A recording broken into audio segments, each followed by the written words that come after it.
Hello everyone, my self सी काजल डेरोलिया। उम्मीद करते हैं सब बहुत बहुत अच्छे होंगे। हमारा आज का जो डिस्कशन है वो है सीए फाउंडेशन स्टूडेंट्स के लिए। अगर हम सीए फाउंडेशन की बात करें, मॉक टेस्ट पेपर इंस्टीट्यूट ने इशू कर दिए हैं अक्टूबर 2020 में फॉर दिसंबर 2020 एग्ज़ाम। जैसा सबको पता ही होगा कि पेपर पोस्टपोन हो चुका है, तो अब आपका एग्ज़ाम ड्यू है इन दिसंबर 2020। तो बेसिकली ये जो एमटीपीज़ हैं फॉर दिसंबर 2020 है। एंड हम आपको एक बात बताएं कि इन एमटीपीज़ से बहुत बार इंस्टीट्यूट क्वेश्चन रिपीट करता है एग्ज़ाम में। ये जितनी भी एमटीपीज़ इंस्टीट्यूट ने इशू की हैं और आरटीपीज़ इशू की हैं, वो सब बहुत इंपॉर्टेंट होते हैं एग्ज़ाम पॉइंट ऑफ व्यू से। तो हम लोग डिस्कशन कर लेते हैं पेपर 3 एंड पेपर 4 के एमटीपी पे। पहला हमारा डिस्कशन है पेपर 3 के एमटीपी पे, उसके बाद हम लोग पेपर 4 का भी डिस्कशन करेंगे। बट अगर पेपर 3 के डिस्कशन की बात करें तो देखेंगे इसमें हमारे पास जो 3 सब्जेक्ट्स हैं, maths, logical reasoning and statistics. तो मैथ्स एंड लॉजिकल रीजनिंग आपको सीए विकास सर डील करेंगे ये पोर्शन, क्योंकि बेसिकली वो इसको शॉर्ट ट्रिक्स से ही बताते हैं। लॉजिकल रीजनिंग तो नहीं, बट बिजनेस मैथमेटिक्स वो पूरी तरीके से शॉर्ट ट्रिक्स से ही बताएंगे। मेरा जो पोर्शन है वो है स्टैटिस्टिक्स, जो कि हम आज डील करेंगे। एंड इसके अलावा हमें मैथ्स में 2 चैप्टर डील करना होता है। पहला है मैट्रिक्स एंड डिटर्मिनेंट्स, जिसकी हमने ऑलरेडी क्लास भी अपलोड की हुई है। एंड दूसरा है डिफरेंशिएशन एंड इंटीग्रेशन। तो बेसिकली ये मेरे पोर्शन है जिसको कि हम डील करने वाले हैं। सबसे पहले हम लोग स्टैट्स के 40 क्वेश्चंस देख लेते हैं। आफ्टर दैट मैथ्स में ये जो दोनों टॉपिक से क्वेश्चंस है, matrix and determinants, differentiation and integration, उसको भी डील कर लेते हैं। तो चलो हम लोग स्टार्ट करते हैं अपना आज का सेशन, जहाँ पे है मॉक टेस्ट पेपर का डिस्कशन रिलेटेड टू पेपर 3। अच्छा, ये मॉक टेस्ट पेपर की कॉपी होपफुली सबके पास होगी। अगर नहीं होगी तो इंस्टीट्यूट की वेबसाइट से आप डाउनलोड कर लेना। अदरवाइज हमने इसकी एक कॉपी डिस्क्रिप्शन बॉक्स में भी प्रोवाइड की है, तो आप वहाँ से भी इसको डाउनलोड कर सकते हो। तो चलो हम लोग स्टार्ट करते हैं अपना आज का डिस्कशन। हमारा सबसे पहला क्वेश्चन है, the following data relates to the income of 90 persons. अब ये 90 लोगों की आपके पास इंफॉर्मेशन दी है। What is a percentage of persons earning more than 2000। 2000 से ज़्यादा लोग जो अर्न कर रहे हैं, आपको उनका परसेंट बताना है। क्लियर? तो क्वेश्चन में अगर हम देखें तो 2000 से ज़्यादा अर्न कितने लोग कर रहे हैं, ये that is 32 plus 20 plus 25। Overall 77 ऐसे लोग हैं 90 में से जो कि 2000 से ज़्यादा अर्न करें। और क्योंकि हमसे क्वेश्चन में परसेंट पूछा था, तो 77 डिवाइडेड बाय 90 इंटू 100, जब आप इसको सॉल्व करोगे तो आपके पास आएगा 85.56%। दैट इज इसका करेक्ट आंसर होगा B, 85.56%। Clear? Next, the most appropriate diagram to represent the data relating to the monthly expenditure on different items by a family is. अब देखो, अगर आपको मंथली एक्सपेंडिचर का एक प्रेजेंटेशन देखना है और वो भी महीने में किस किस आइटम पे कितना कितना खर्चा हुआ है, इसका अगर आप डायग्रामेटिक रिप्रेजेंटेशन करोगे तो सबसे बेटर पड़ता है पाई डायग्राम। क्योंकि पाई डायग्राम में बेसिकली क्या होता है कि आप हर एक खर्चे के लिए अलग पोर्शन अलॉट कर सकते हो। एंड अगर मंथली हमने हर मंथ का इस तरीके से पाई डायग्राम बना लिया रिलेटेड टू एक्सपेंडिचर, तो उसको कंपेयर करना भी बहुत ईजी होता है। तो इसका करेक्ट आंसर होगा B, pie diagram. Next, the distribution of income is an example of frequency distribution. यहाँ डिस्ट्रीब्यूशन ऑफ इनकम पूछा है। जैसा कि हम लोग के इंस्टीट्यूट की मैथ में क्वेश्चन दिया था एनुअल इनकम का, तो हमने बताया था कि एक साल में मेरी इनकम बहुत ज़्यादा फ्लक्चुएट नहीं कर सकती है। ज़्यादा से ज़्यादा वो 50,000 से बढ़ करके 1 लाख हो जाएगी, उससे ज़्यादा नहीं। तो उस केस में हमने उसको क्या लिया था, डिस्क्रीट वेरिएबल। बट अगर यहाँ बात करें तो डिस्ट्रीब्यूशन ऑफ इनकम बोला है, किसी पर्टिकुलर ईयर के लिए नहीं बोला है। तो इनकम तो किसी भी रेंज में जा सकती है, कितनी भी इंक्रीज हो सकती है। तो बेटर है हम उसको किस तरीके से प्रेजेंट करें, ग्रुप में। क्योंकि फिर केस मान लो आज मेरी इनकम 10,000 है, कल 50,000 हो गई, फिर 70,000 हो गई, एंड सो ऑन। तो इस तरीके से अगर हम प्रेजेंटेशन करेंगे दैट इज डिस्क्रीट वे में, तो कहीं ना कहीं हमारा ये जो प्रेजेंटेशन है, टेबल है, बहुत लेंदी हो जाएगा। तो सबसे बेटर इसके लिए प्रेजेंटेशन पड़ता है continuous variable. Next, the number of accidents for 7 days in a locality are given below. What is the number of cases when 3 or less accidents अकर। 3 या 3 से कम एक्सीडेंट कितने दिन हो रहा है, ये ऐड कर लो। 12 प्लस 15 प्लस 23 प्लस 30, तो ये टोटल हो जाएगा 0, 80। ऑप्शन में देखो 56, 6, 70, 87, ऑप्शन में दिया ही नहीं आंसर। करेक्ट आंसर क्या है, 80। अगर हम लोग आंसर शीट में देखेंगे तो आप लोग बोलोगे मैम आंसर शीट में तो आंसर 70 दिया है, तो आंसर शीट में आंसर गलत दिया है बेटा, करेक्ट आंसर क्या होगा 80। Next, two variables, assume the variables 1 2 3 4 5 with frequencies as 1 2 3 4 5, then what is the arithmetic mean। अब देखो x दिया हुआ है और फ्रीक्वेंसी दिया है, तो सिंपली हम लोग कौन सा फॉर्मूला लगा लेंगे, summation fx divided by summation f। Solve कर लेते हैं इसको। x मेरे पास क्या दिया है 1 2 3 4 5 एंड फ्रीक्वेंसी क्या दी है बेटा 1 2 3 4 5। तो सबसे पहले हमें fx निकालना है, दिस मल्टीप्लाई दिस, fx आ जाएगा 1 4 9 16 25 और टोटल हमें इसका चाहिए एंड f का टोटल चाहिए। x का टोटल मत करना, फ्रीक्वेंसी का टोटल चाहिए, that number of times an observation occurs. तो इसका टोटल करो, देखो कितना आ रहा है, इसका टोटल आ रहा है 55 और इसका टोटल आ रहा है 15। तो सीधे सीधे अब हम यहाँ पे वैल्यू पुट कर दें 55 डिवाइडेड बाय 15 और इसको अगर हम फर्दर सॉल्व करेंगे तो आंसर आएगा मेरा 11/3, दैट इज ए। क्लियर है। Next, if these are two groups with 75 and 65 as harmonic means containing 15 and 13 observation, then combined harmonic mean is given by।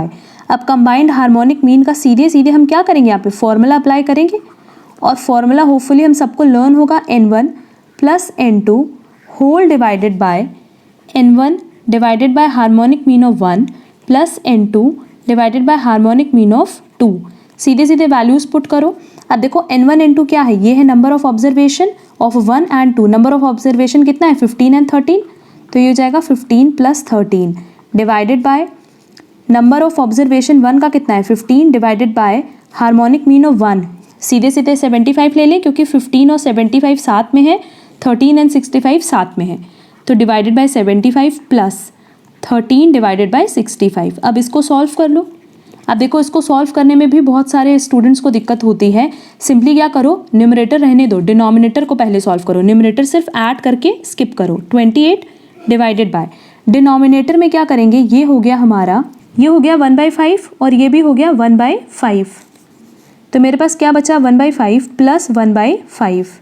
Next देखो, अब यहाँ नीचे की तरफ हम क्या करेंगे, एलसीएम ले लें, तो एलसीएम लेते ही वैल्यू हो जाएगी 1 + 1 डिवाइडेड बाई 5 और इस 5 को अगर हम न्यूमरेटर में ले जाएं तो 28 × 5 डिवाइडेड बाई 2, ये डिडक्ट हो जाएगा। अब 14 × 5, सीधे सीधे आंसर कितना आ जा रहा है 70, तो करेक्ट आंसर होगा 70।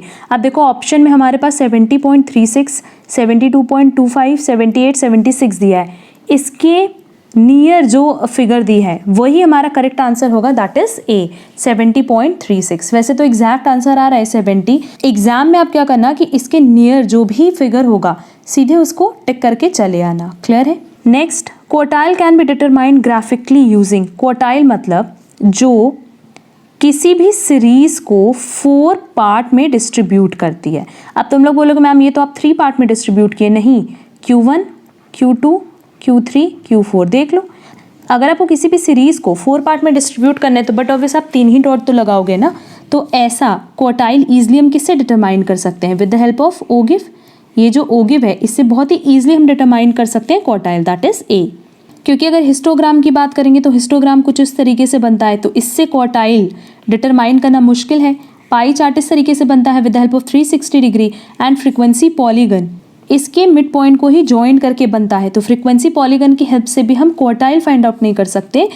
क्वार्टाइल फाइंड आउट हो पाएगा easily with ogive, that is A. Next, the mean deviation about odd नहीं है, ये मोड है। For the numbers this is.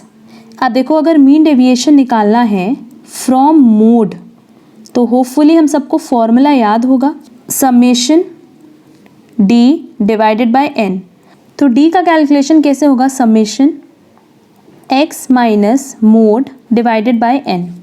तो देख लो हमारे पास जो डेटा दिया हुआ है उसके हिसाब से हमारे पास एक्स जो दिया है, एक्स दिया है हमारे पास 4/11, 6/11, 8/11, 9/11, 12/11 एंड 8/11। तो सिंपली 8 अगर 2 बार रिपीट हो रहा है तो यही मोड होगा, तो हम सीधे सीधे डी का कैलकुलेशन कर लें। अब देखो इस साइन का मतलब होता है जहाँ पे आपका साइन मैटर नहीं करता, चाहे पॉजिटिव आए चाहे नेगेटिव, आपको पॉजिटिव ही लेना है। तो देखो 4/11 माइनस 8/11 आएगा तो -4/11, बट इस साइन की वजह से हम लोग इसको लिखेंगे कैसे, 4/11।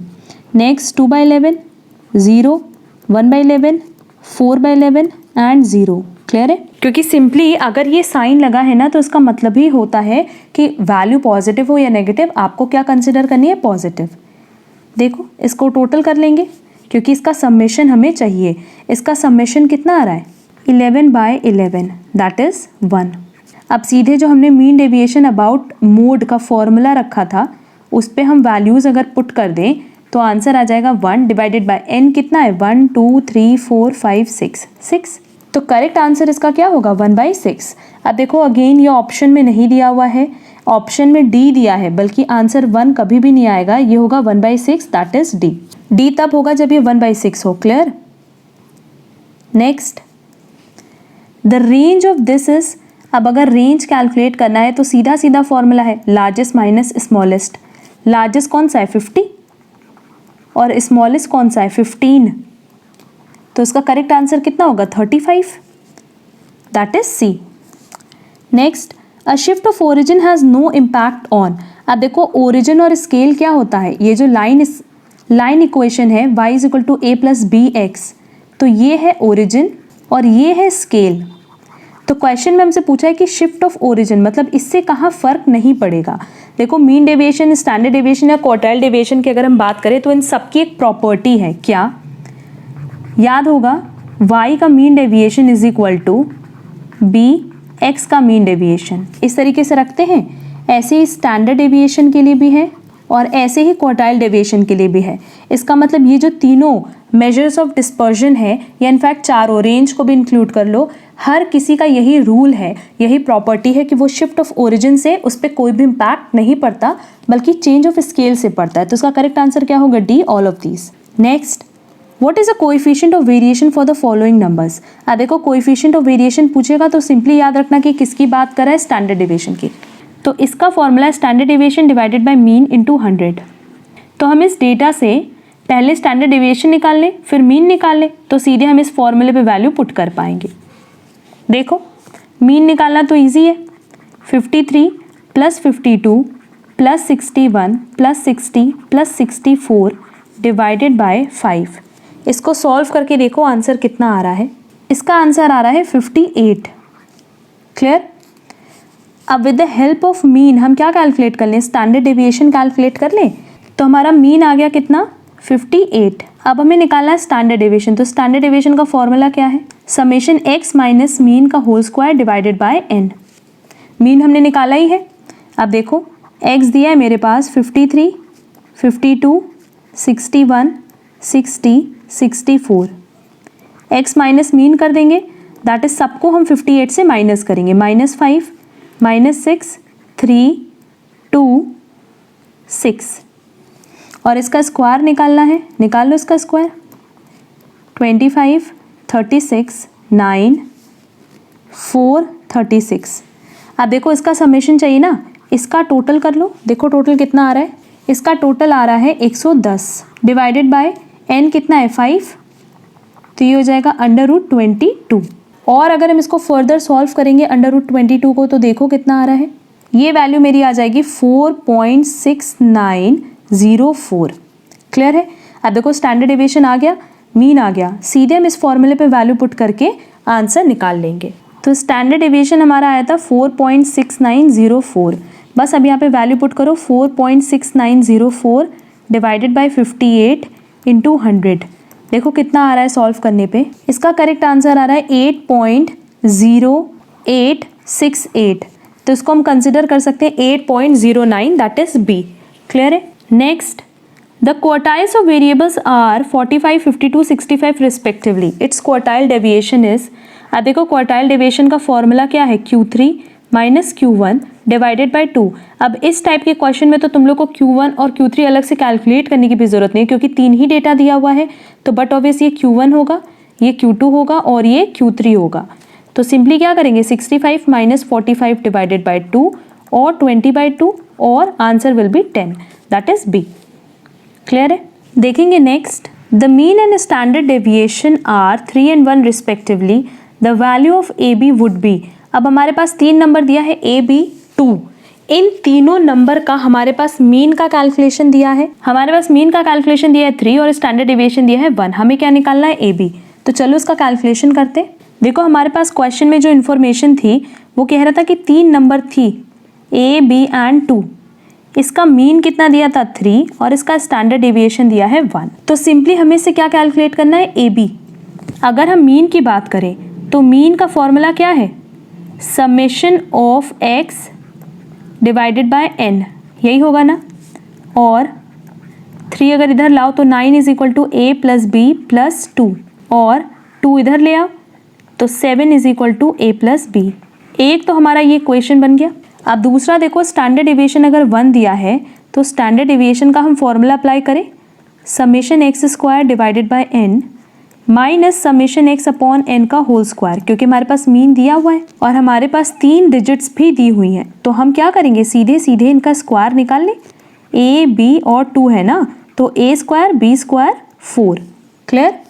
अब देखो यहाँ पे सिर्फ और सिर्फ ये वैल्यूज पुट करनी है। ये जो वैल्यूज मेरे पास आई हैं, एक्स स्क्वायर का समेशन कर दो, a square plus b square plus 4 आएगा। समेशन कितना आ रहा है, a square plus b square plus 4 divided by n कितना है 3। और यहाँ पे देखो समेशन x अपॉन n दिया है। समेशन x अपॉन n क्या होता है, ये मतलब ही तो मीन हो गया। और मीन मेरे पास दिया हुआ है 3, दैट इज 3 का स्क्वायर। और मेरे पास स्टैंडर्ड डेविएशन की भी वैल्यू दी है 1। तो अब अगर हम स्क्वायरिंग बोथ साइड कर दे तो 1 इज इक्वल टू क्या हो जाएगा, a square plus b square plus 4 divided by 3 minus 9 होगा। अब यहाँ क्या लिखे करें, एलसीएम ले लें। ये फर्स्ट इक्वेशन था मेरा। तो देखो अब इसको सॉल्व करेंगे। 1 इज इक्वल टू, इधर एलसीएम ले रहे हैं, a square plus b square plus 4 minus 9 3 ज़ा 27 डिवाइडेड बाई 3। अब 3 इधर ले जाओ, 3 is equal to a square plus b square, और इधर ये कितना हो जाएगा माइनस 23। अब 23 को इस साइड ले आएंगे लेफ्ट हैंड साइड, तो हो जाएगा 26 is equal to a square plus b square. ये मेरा सेकेंड इक्वेशन है। क्लियर। अब देखो a square plus b square की वैल्यू आ गई। फर्स्ट इक्वेशन तुम लोग को याद होगा जो कि था a plus b is equal to 7, ये फर्स्ट इक्वेशन था। अगर हम बोथ साइड स्क्वायरिंग कर दें तो ये हो जाएगा a प्लस बी का whole square is equal to 7 का whole square, that is a square plus b square plus 2ab is equal to 49। और इसकी वैल्यू देखो हमने यहाँ से कैलकुलेट की थी, ये हो जाएगा 26 plus 2ab is equal to 49, और 2ab इज इक्वल टू, अब 26 इधर ले जाओ 23, और ab इज इक्वल टू कितना आ जा रहा है 23 डिवाइडेड बाय 2। क्लियर है। तो इसका करेक्ट आंसर अगर देखा जाए तो ab हमसे बोला था कैलकुलेट करने, और ab की वैल्यू कितनी आ रही है 23/2, और अगर हम लोग इसको स्पेसिफाई करें तो 11.5। क्लियर है। देखो ऑप्शन में आंसर क्या दिया है, देखो ऑप्शन क्या क्या दिया है, 3, 5, 12, 13। इनके हिसाब से जो करेक्ट आंसर दिया है वो है बी 5, पर मेरे अकॉर्डिंग जो आंसर आ रहा है वो आ रहा है 11.5, और हम कह सकते हैं 23/2। तो अगर इन चारों में से मेरे को चूज़ करना होता तो हम फिर भी 12 चूज़ कर सकते थे, that is C, but exact answer कितना है 11.5। Next, if the relation between x and y is इतना and the mean deviation about mean for x is 12, then the mean deviation of y about mean is, अब देखो directly हम लोग यहाँ पे property लगा दें, mean deviation of y is equal to b multiply mean deviation of x। ये property है ना मीन डेविएशन की, जहाँ पे हम ये बता रहे हैं कि ओरिजिन से वैल्यू इफेक्ट नहीं होती बल्कि स्केल से होती है। तो देखो हमारे पास जो इक्वेशन दिया है 5y minus 3x is equal to 10, इसको पहले हम लाइन इक्वेशन में लाएं, 5y is equal to 10 plus 3x। देखो आ गया ना y is equal to a plus b x के फॉर्म में, और y is equal to 10/5 plus 3/5x। तो यहाँ पे ये हमारा लाइन इक्वेशन में कन्वर्ट हो गया, जहाँ हमें ओरिजिन से कोई फर्क नहीं पड़ता बल्कि स्केल से फर्क पड़ता है। ये देखो इसी फॉर्म में ना y is equal to b x में, तो b की वैल्यू क्या हो गई 3/5, और इसका मतलब ये है सिंपली कि कोई भी वैल्यू हो नेगेटिव या पॉजिटिव आप किस में रखोगे, पॉजिटिव में। तो 3/5 into mean deviation of x कितना है 12, तो इसका करेक्ट आंसर क्या होगा 36/5 और 7.20, that is C. Next, which measure of dispersion is based on all the observations, मतलब सारे ऑब्जर्वेशन जिनके लिए रेलेवेंट होते हैं वो कौन सा मेजर ऑफ डिस्पर्जन होगा? Standard deviation, mean deviation, quartile deviation या both A and B? Both A and B, क्योंकि अगर हम लोग स्टैंडर्ड डेविएशन और मीन डेविएशन की बात करें तो इसमें हम लोग सारे ऑब्जर्वेशन को कंसिडर करते हैं, बल्कि क्वार्टाइल डेविएशन में ऐसा नहीं होता, Q1 के लिए अलग, Q2 के लिए अलग और Q3 के लिए अलग। देखेंगे next, an investment consultant predicts that the odds against the price of a certain stock going up are 2:1। मतलब बेसिकली ये बता रहा है एक पर्टिकुलर स्टॉक का रिलेशन किससे? मार्केट से। तो यहाँ पे ये चीज़ बताइए, देखो ऑड अगेंस्ट है, दो चीज़ होती है, ऑड फेवर, ऑड अगेंस्ट। तो ऑड अगेंस्ट में ये बताया है कि स्टॉक की प्राइस कितने से बढ़ेगी? 2:1 से। मतलब अगर मार्केट बढ़ेगा 2 से तो स्टॉक की प्राइस बढ़ेगी 1 से। Clear? And odd are in favour of the price remaining the same. Same मतलब ये भी इंक्रीज हो रहा है। यहाँ पे बस इतना बताया था कि ऑड अगेंस्ट है, और यहाँ कह रहा है कि जब ऑड फेवर में है तो भी रिमेनिंग द सेम, मतलब अभी भी स्टॉक जो है बढ़ रहा है, स्टॉक गोइंग अप आर 1:3। तो अब देखो 1:3 में कैसे लिखेंगे कि मार्केट अगर 3 से बढ़ रहा है तो स्टॉक 1 से बढ़ रहा है। अब तुम लोग बोलोगे मैम ऊपर तो आपने 2:1 में पहले मार्केट लिया था फिर स्टॉक लिया था, और नीचे वाले में पहले स्टॉक लिया फिर क्यों मार्केट लिया? क्योंकि ऊपर ऑड अगेंस्ट लिखा था, तो ऑड अगेंस्ट मतलब जहाँ 2:1 है तो 2 मार्केट है 1 स्टॉक, और ऑड फेवर में है तो फेवर में पहले क्या होगा? स्टॉक होगा फिर मार्केट होगा। क्लियर? तो फर्स्ट टाइम जब ऑड अगेंस्ट था तो स्टॉक के इंक्रीज होने की प्रोबेबिलिटी कितनी है? 1/3, और जब ऑड एंड फेवर है तब स्टॉक के इंक्रीज होने की प्रोबेबिलिटी कितनी है? 1/4। ठीक, आगे कह रहे हैं what is the probability that the price of stock will go down. अब देखो ये भी इंक्रीज की प्रोबेबिलिटी है, ये भी इंक्रीज की प्रोबेबिलिटी है। तो इसका मतलब अगर हमसे क्वेश्चन में पूछा है कि स्टॉक के प्राइस घटने के चांसेस कितने होंगे, तो पहले इन दोनों को ऐड कर दो, एलसीएम हुआ 12, 4 + 3। अगर बढ़ने के चांसेस 7/12 है, मतलब अगर स्टॉक के प्राइस के बढ़ने के चांसेस कितने हैं? 7/12, तो डिक्रीज होने के चांसेस कितने होंगे? 1 - 7/12, दैट इज 5/12। क्लियर? तो इसका करेक्ट आंसर होगा ए, 5/12। Next, a pair of dice rolled. Pair of dice rolled मतलब सबने देखा है डाइस होता है ना जिसमें 1 2 6 1 2 6 होता है, तो ये 2 डाइस हम साथ में रोल कर रहे हैं। If the sum of the 2 dice, मतलब इस पे जो भी वैल्यू आएगी उसका सम कितना है? 9।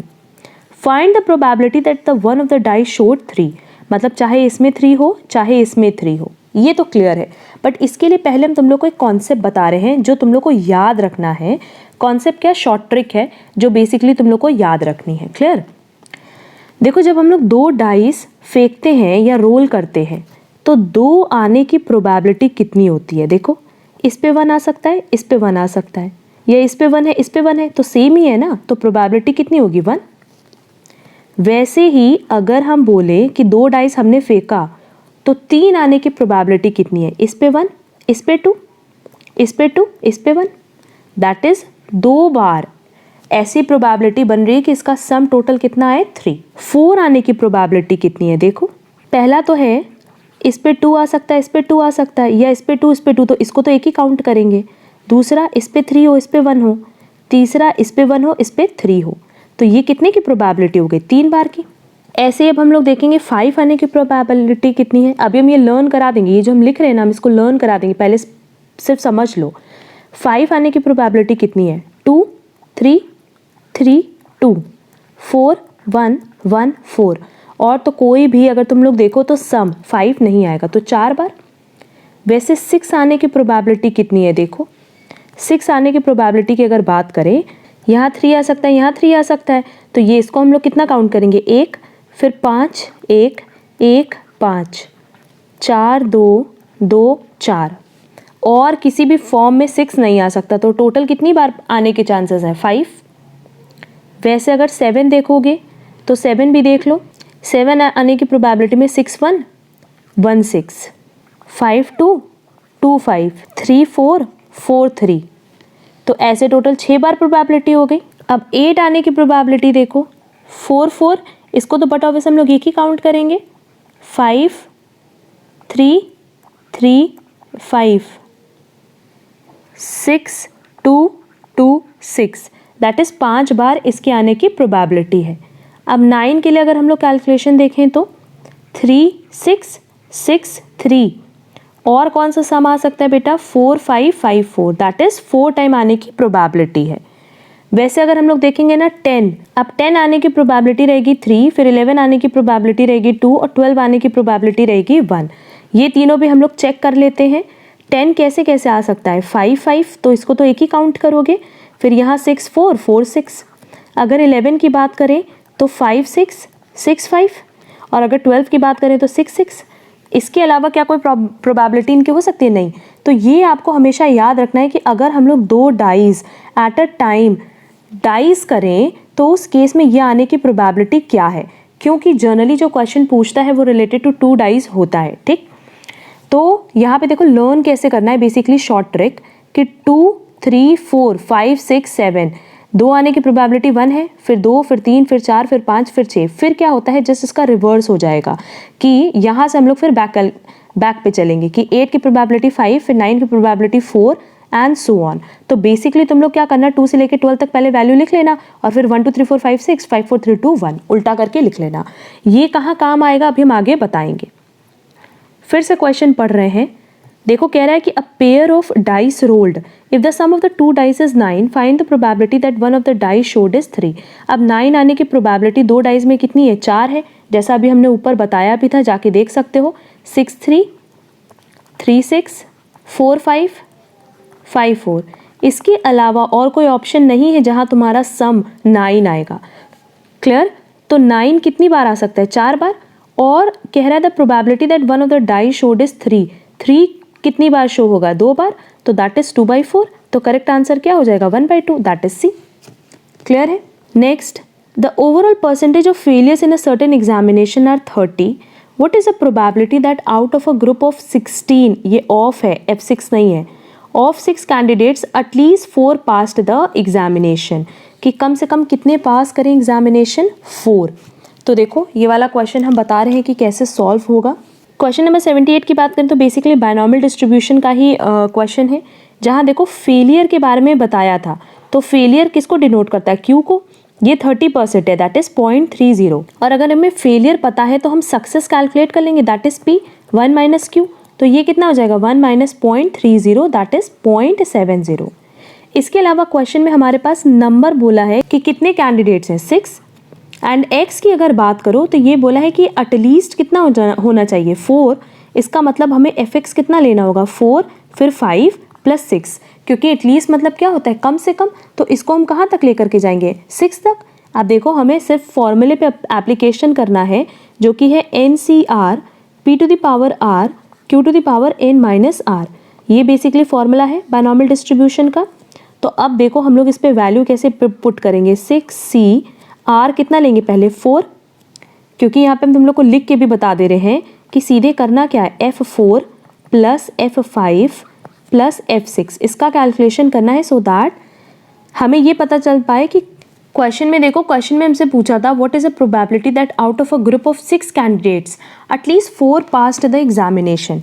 4 की प्रोबेबिलिटी थी, तो देखो ये हो जाएगा N that is 6, C 4, P कितना है? 0.70, पास होने की प्रोबेबिलिटी है 70% की, to the power 4 multiply failure के चांसेस कितने हैं? 30%, दैट इज 0.30, पावर में कितना आएगा? N minus R that is 6 minus 4 2, plus 6C5, again success के चांसेस हैं 0.70 पावर 5 और फेलियर के चांसेस हैं 0.30 power 1, plus 6C6 0.70 to the power 6 plus 0.30 to the power 0।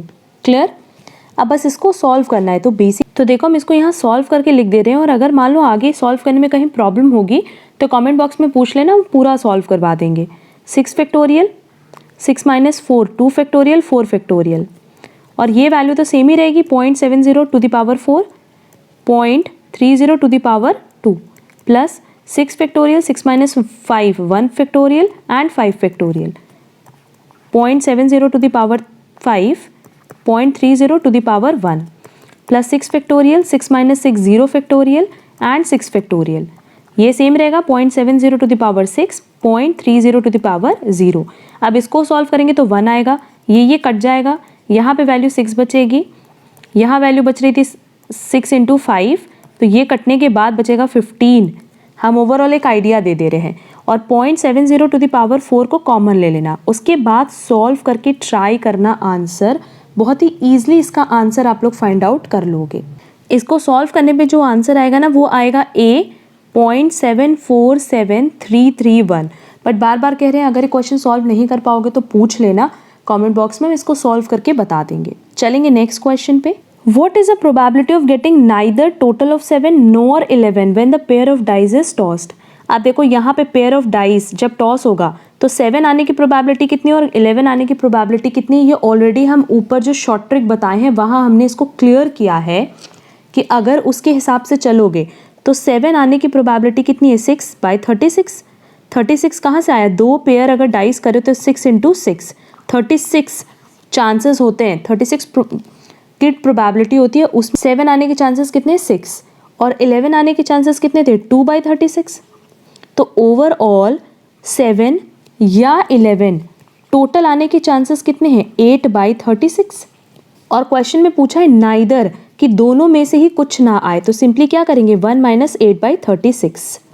तो इसको सॉल्व करने पे जो हमारा आंसर आएगा वो आएगा 28/36। और हमारे पास जो ऑप्शन दिया है उसके अकॉर्डिंग चेक करेंगे तो 7/9, that is A. Next, what is the probability that a leap year has 53 Sundays और 53 मंडेज। सबसे पहले अगर हम लोग लीप ईयर की बात ना करें, नॉर्मल ईयर की बात करें, तो हम सबको पता है कि इसमें कितना दिन होता है, 365 डेज, जिसमें टोटल 52 वीक्स होते हैं और एक एक्स्ट्रा दिन होता है, दैट इज़ 1 डे एक्स्ट्रा होता है। तो इसका मतलब चाहे संडे हो चाहे मंडे, वो 52 आएगा, 52। बट अगर लीप ईयर की बात करो तो इसमें टोटल दिन कितना होता है, 366 डेज, जहाँ 52 वीक्स तो अभी भी है, बट यहाँ पे 2 दिन हमारे पास एक्स्ट्रा होता है। क्लियर? तो ये 2 दिन में संडे या मंडे आने की प्रोबेबिलिटी क्या हो सकती है, यही बेसिकली हमसे क्वेश्चन में पूछ रहा है। फिर से देखो क्वेश्चन पूछा, what is the probability that a leap year has 53 Sundays और 53 मंडेज। 52 वीक्स है तो 52 संडे 52 मंडे तो आएगा ही। अभी कह रहे हैं 53 संडे आने की क्या प्रोबेबिलिटी और 53 मंडे आने की क्या प्रोबेबिलिटी है। तो ये जो मेरे पास 2 दिन एक्स्ट्रा है लीप डे में, लीप ईयर में, देखो कॉम्बिनेशन बना रहे हैं। पहला संडे मंडे हो सकता है, फिर मंडे ट्यूसडे, फिर Tuesday Wednesday, Wednesday Thursday, Thursday Friday, Friday Saturday, Saturday Sunday, यही कॉम्बिनेशन हो सकता है 2 दिन का। तो क्वेश्चन में पूछा है कि 53 संडे आने के कितने चांसेस हो सकते हैं एंड 53 मंडे आने के कितने चांसेस हो सकते हैं, 1, 2। तो ये तो 2 संडे के लिए हो गया और मंडे के लिए भी 2 हो गया। बट हम तुम लोग को पहले भी बताएं कि अगर इस तरीके से है कि एक ही कॉम्बिनेशन में हमारा 53 संडे भी आ रहा है, 53 मंडे भी आ रहा है, तो इसको हम कितना काउंट करेंगे, 1। तो इसका मतलब मेरे पास एक ये प्रोबेबिलिटी हो गई, एक ये हो गई और एक ये हो गई। तो टोटल 1, 2, 3, 4, 5, 6, 7 में से कितने की प्रोबेबिलिटी है, 3 की। तो करेक्ट आंसर होगा 3/7, दैट इज बी, 3/7। क्लियर है?